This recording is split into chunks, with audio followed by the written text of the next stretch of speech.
Bonjour, Cyril pour la Freeride TV, toujours à Méribel sur les ski tests. On vient de tester le nouveau Dictator 3.0 qui a été un petit peu retouché.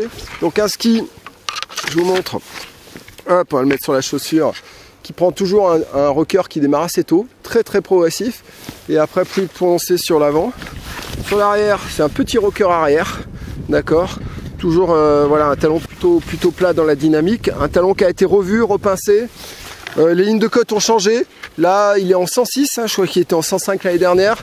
Là, je l'ai pris en 180. Il me semble que l'année dernière, c'était 182 ou 183 pour 105. Donc les lignes de cote ont un petit peu changé, les longueurs ont un petit peu changé. Alors c'est un ski qui garde une plaque titanale, d'ailleurs c'est marqué hein, Stay Metal. C'est un ski qui reste assez rigide, assez perfo. Alors lui il est destiné à des bons skieurs, c'est sûr que c'est pas un ski à mettre dans toutes les mains. Si on regarde dans la gamme, je dirais un Candide ou un Prodigy, c'est des skis peut-être plus polyvalents pour quelqu'un qui aurait un niveau un peu intermédiaire. Là, celui-là, il s'adresse à des bons skieurs. On sent le côté métallique un peu plus marqué. Par contre, bah, c'est de la bombe, hein. Si vous avez le niveau, ça reste un super ski. Ça faisait partie de nos coups de cœur les autres années. Je pense que ça va rester dans les coups de cœur. C'est un ski sur lequel on se sent très stable, à toute vitesse. C'est un ski où on se sent vraiment en sécurité. On a envie d'aller encore plus vite, de lâcher les watts. On sent qu'il n'y a pas de limite avec ce ski. Par contre, voilà, il est un petit peu plus exigeant, un peu plus présent dans les jambes, un peu plus physique. Alors, il aurait fallu tester vraiment par rapport à celui de l'année dernière. Il m'a semblé un poil, je dirais un poil plus physique. Mais ne tenez peut-être pas compte de cette remarque, car il aurait fallu vraiment passer de l'un à l'autre. C'est vrai qu'on l'a testé en comparant avec le Prodigy.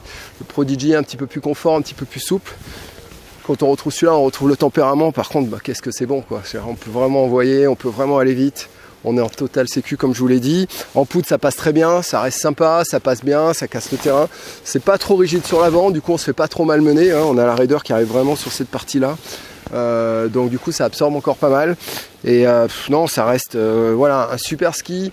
C'est vrai que sur le Freeride World Tour, les skieurs Black Faction utilisent le 4.0 souvent, hein, qui est encore la taille au-dessus. Mais là le 3.0 en 106, ça reste voilà, un ski peut-être plus polyvalent, qui vous permettra vraiment de tout faire. Ça peut vraiment être votre seule paire de skis pour aller sur la poudre, aller sur la piste. Et avec vraiment un ski péchu, si vous êtes exigeant, vous avez un bon niveau de ski, vous voulez envoyer, le Dictator, il est toujours fait pour vous.